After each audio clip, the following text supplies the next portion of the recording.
welcome back to Come to the Table. Today is our third episode with Dana and Tim Herrera, my dear friends who are homesteaders right here in Oklahoma. Today we finish our conversation talking about many of the lessons they've learned in the homesteading life.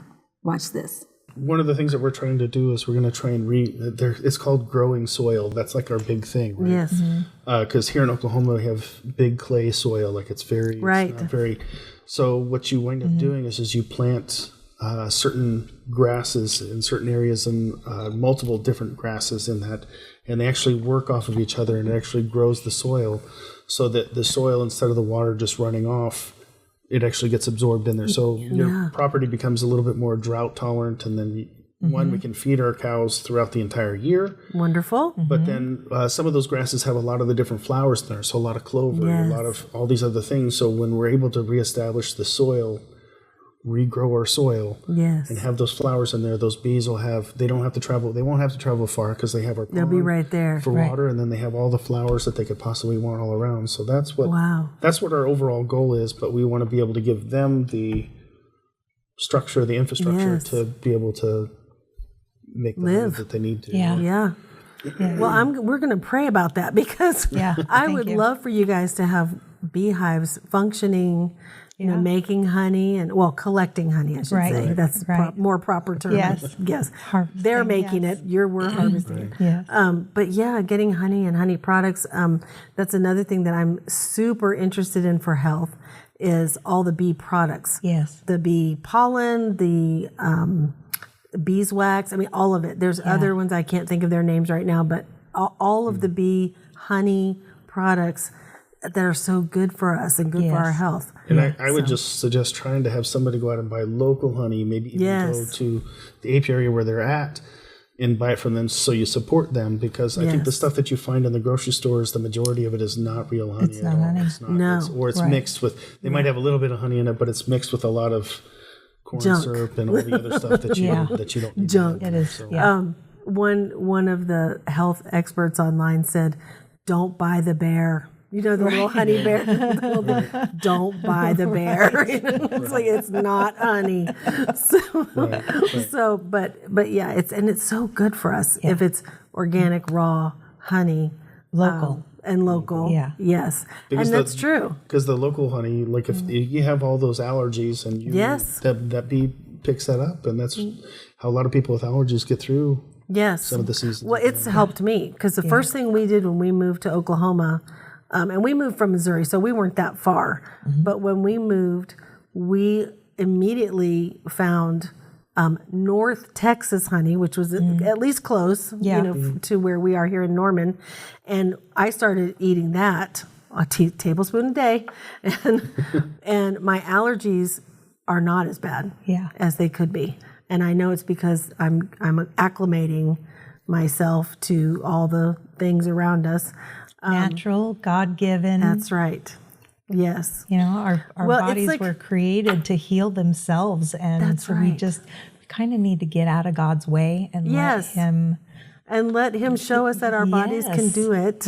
And not keep pumping medicine and everything, as you experienced way back. And so I want to circle back to that, because one thing that we didn't kind of touch on is some of the other health things that you learned as you were getting better from having all that medication and being able to walk again and be up and about again. What were some of those other things that she's come along with? She's the ranch boss now. We've talked about that, right?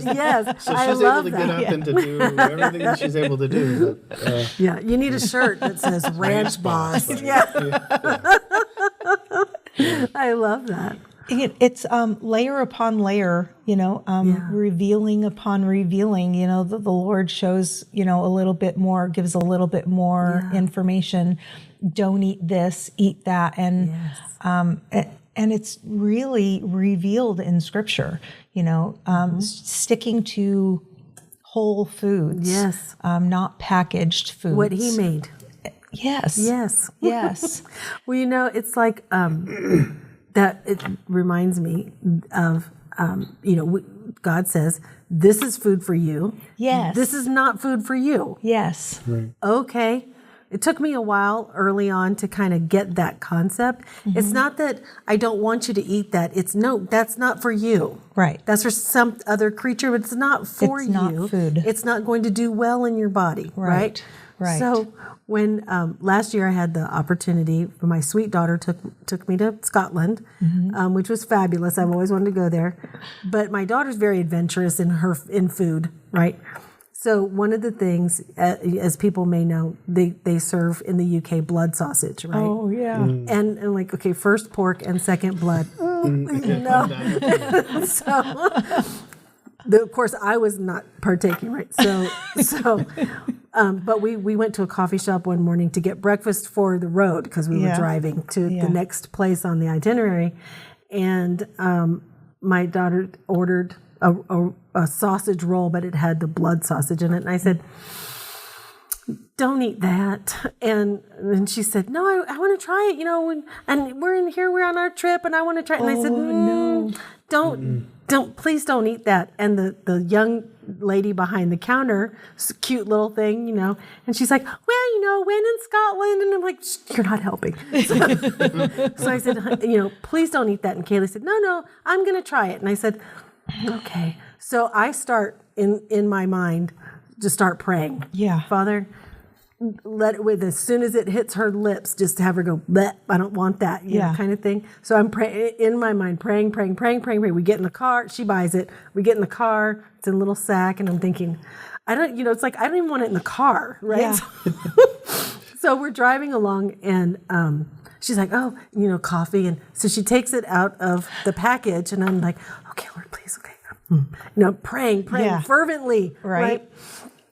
And she takes like a bite of the corner of the little pastry, and then I see her chew, and I'm like, "Okay, Lord, come on."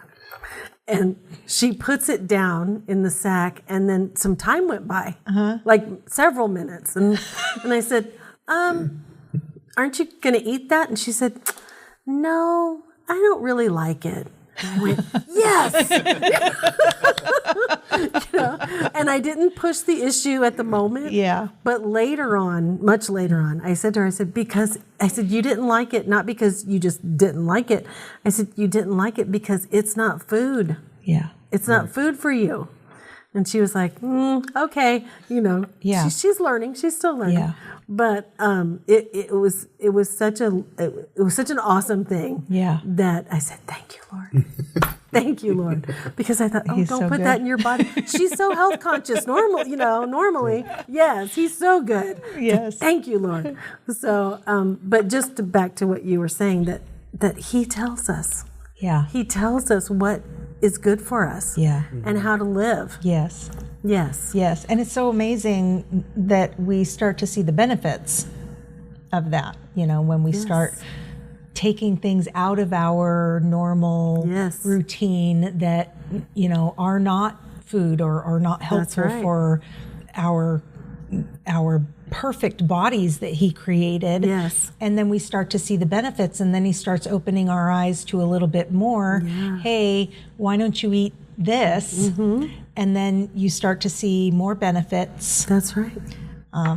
It's amazing. Yeah. It's really amazing how he gave us the instructions for life. Yes. Right? And the instructions for staying away from things that don't give you life. Yes. Right. And I mean, we've seen just such much better health, digestive health in our family just since coming to that. Yeah. Just following what God told Moses to tell us. Yeah. Eat this, don't eat that. Yeah. And when being from the South, when I gave up seafood, I was like, I love lobster. But once you come to that, once you say, okay, I believe this, so now I need to put feet to my faith and say, okay, I'm going to do what God said. Yeah. Right. I don't miss it. Right. Not at all. I don't miss it either. Not at all. I'm like, okay. I'll have a steak, please. You know, Right. you know, yes, I can have that steak. You know, and So it's the much revelation about food, and now we're getting more and more revelation about healing. Yes. You know, again in Deuteronomy 28, it talks about the blessing and the curses. Yes. You know, and the possible curses. One of them, those curses being inflammation. Yes. And so once you start to realize that the Lord outlines what is food and what isn't food, and you start to be obedient to that and eat what He calls food, the inflammation starts to go down. That's right. And the pain level starts to go down. Yes. And then your energy starts to come up and your activity level starts to go up, and you're actually able to live. Yes. And A novel a idea. ranch boss has to have energy. She does. She really does. She does. But I have to confess, there's times where, because like some of the breads that she eats, Yes. there's times where she'll go out and we'll be at dinner or do something, and there's always that appetizing, that cake that she's like, The moment that you have just a Yes. Yeah, but she'll actually do it, and she goes, it's kind of worth it because I don't have anything tomorrow. So Yes. but I can rest tomorrow. Right. So at least she knows now that Yes. it's not just okay. I know this is going to come. This, Yes. So Yes. we're not. I wish we were a little bit more.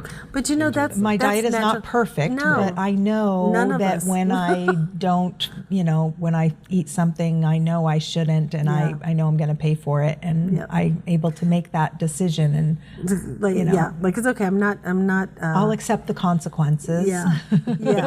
It's To that cake, that right. wonderful carrot cake. Yes, I know. Well, it's like with sugar. So right now we are in the process of eating more organic, no pack. I told my mother, no packages, and she's like, well. What? I'm like, what? Okay, some things have to come in. Okay, but organic when we can. Organic, more natural. Nothing. If it has, I saw one other health expert said on TV somewhere, said if you can't read the ingredient, or you can read it but you don't know where you would find it on the grocery store shelf, don't eat that. Right. So all the process.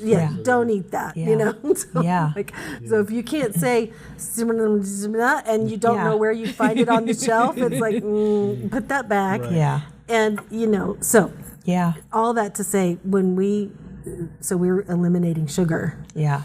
And I know That's not easy. And I know that when I have a little bit of just a little bite, I've got myself now to where somebody's had my mother has a big sweet tooth. She loves cake, but I can have a little piece, just fork, just a little piece, and I know my stomach's going to go blub, blub, blub, blub. But I'm like, okay, it's just a little piece. It's okay. I didn't eat the whole piece. Yeah. But you kind of go, okay, I know. I know how I'll feel, or if I have bread out at the restaurant, which sometimes you just got to have the bread. Just saying. Right. Sometimes those bread rolls look a little too good. They really do, and they got the butter, Yes. Yeah. But like you said, it's okay. I'm going straight home. I know I might feel kind of, but then I've learned that you can take some ginger. Yeah. And that helps.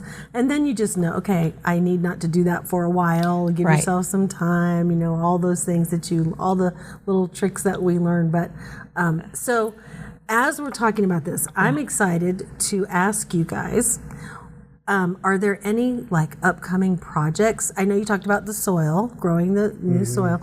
Are there any other new projects or new plans that you have in thinking long, into the future, what you'd like to do or what you have planned? For me, the and homestead. I'm going to let her speak, but for me, the soil is whatever you put into the soil, Yes. my cows are going to eat. That's going to get in their body, and then that's what's going to be. I think our soil is so depleted of the nutrients that's actually in there. And so you can go to the store, and even if it's organic, you still might not, just because it doesn't have pesticides or it doesn't have anything, doesn't mean that the soil that they grow it in has depleted. I mean, you can do brick studies on each one of those foods that you see to see what the nutritional value of that food is. So my big goal is to make it to where my cows are overly nourished, maybe. I don't know, right? Like, but that they're Super healthy. But they're able to go pick. I mean, they're already able to go pick and choose what they want to. So much that we have to mow the grass. Yes, they can't keep up. They can't keep up with it. But it would be nice for them to be able to have more nutrient dense foods. Sure. That'll transfer into the milk and into the beef. And, yeah. Down Yes. So, Yes. yeah. He says into the beef, but we had I was going to say, this is news to my ears about beef cows. We had 2 bull calves last year, and they ended up, they're perfect. And so they are now sires of their own herds. Oh. So, speaking of bull, we are in... Do tell.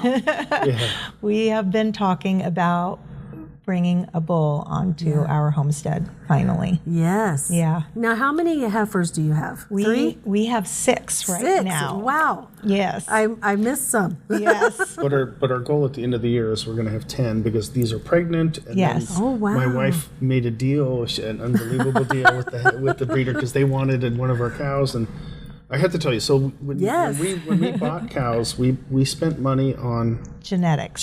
We just knew that the because if you have that, then everything else falls. You can work towards perfection. So that's why the bull calves that we had people come from. We had somebody from Canada wanted our bull calves. Wow. They ship stuff. Wow. And so we were like, well, I don't want to go down that road. But we had people from Texas and Kansas, and anyway. So the genetics, I kind of got a little lost with that. It's okay. But so these aren't real. Like, I mean, if I get hungry, we're gonna have beef. Okay, so that's just how that is. I think our main goal is to have like 10 or 12 cows, and then we're going to be in search potentially for our own herd sire that will just replicate. Yes. And then, I'm just interested in how this all works. So once you have the certain number of cows that you want, and then they're having calves, then do you sell those to different buyers? And so you keep your original size. Yes. Right. Okay.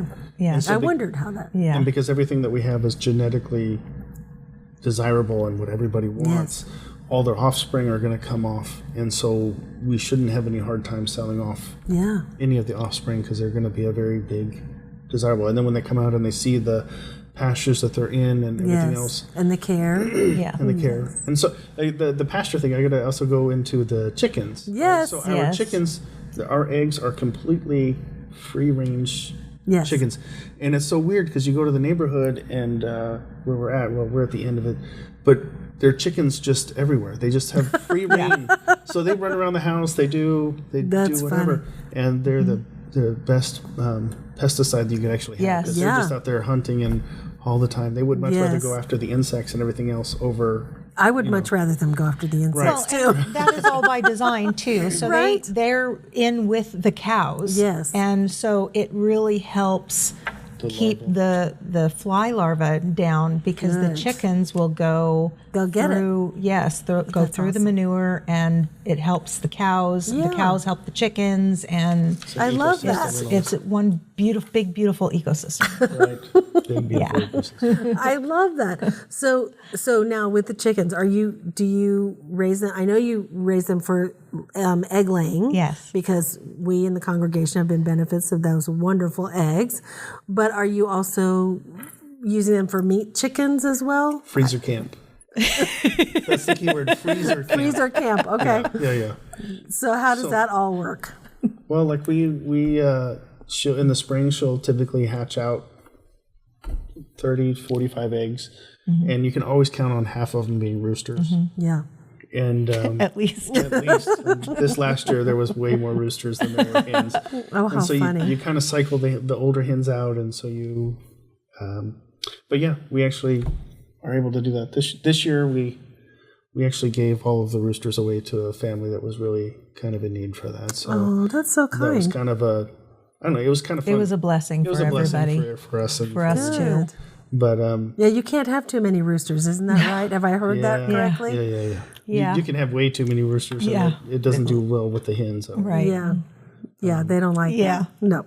My poor hens. So now, I imagine since winter's approaching, the egg laying has reduced. Is that how that they don't produce all year round, do they? No, unfortunately.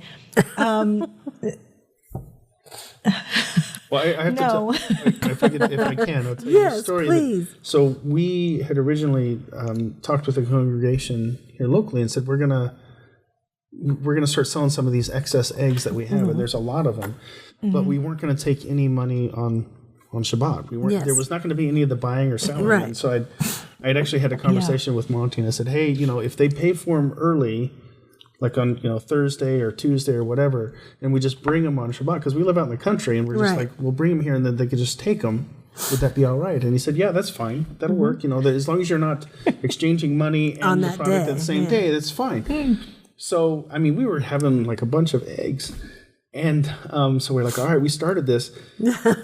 We brought them in, we did that, and the next week the chickens stopped laying. None. None. So we went from having 15 to 18 a day.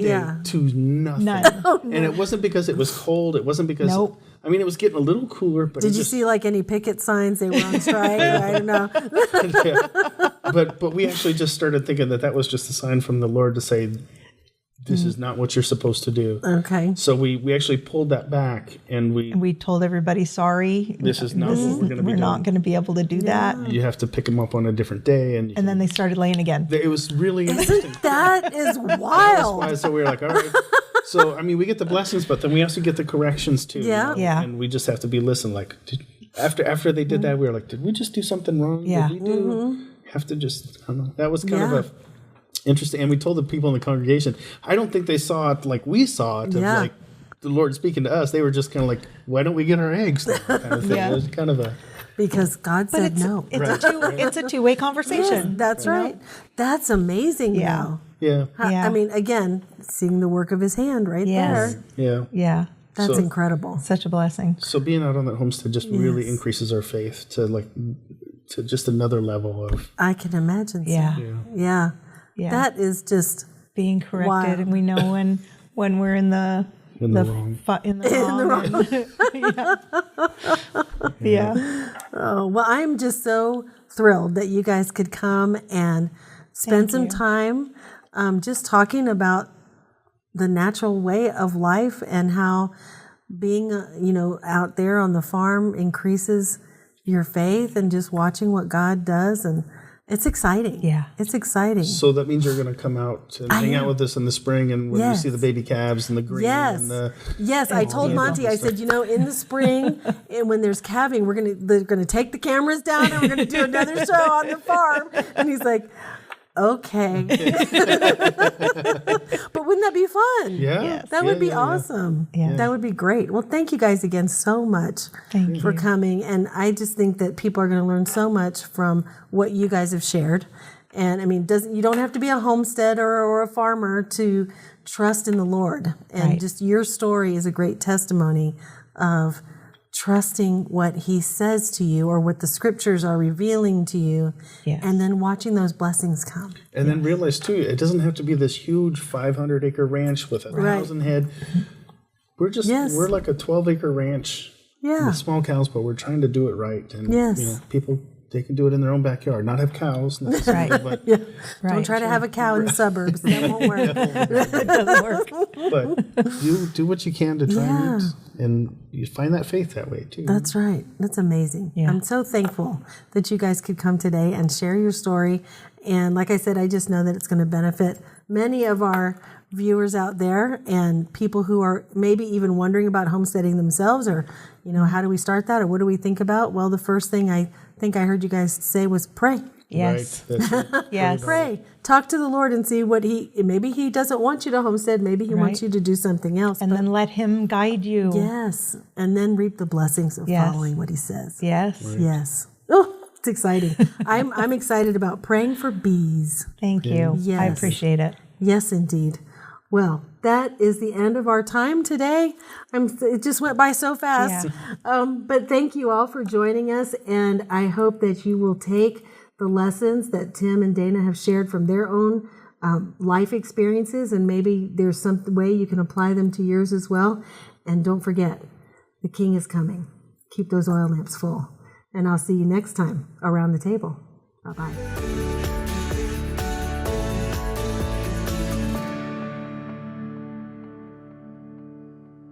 Shalom, everyone. I'm Monty Judah with Lion and Lamb Ministries. I'm with Eddie Chumley of Hebraic Heritage Ministries. We have partnered together, and lionandlamb.tv is our subscription service where you can get access to the whole load of teachings that we've done over the many years. Some of Eddie's materials are also on there. You can rent or purchase them at the same time. Eddie, thank you for being a part of that. Well, I'm excited about this website. I'm excited about partnering with you and allowing the brethren to get access to our many teachings and materials that we've done over the years.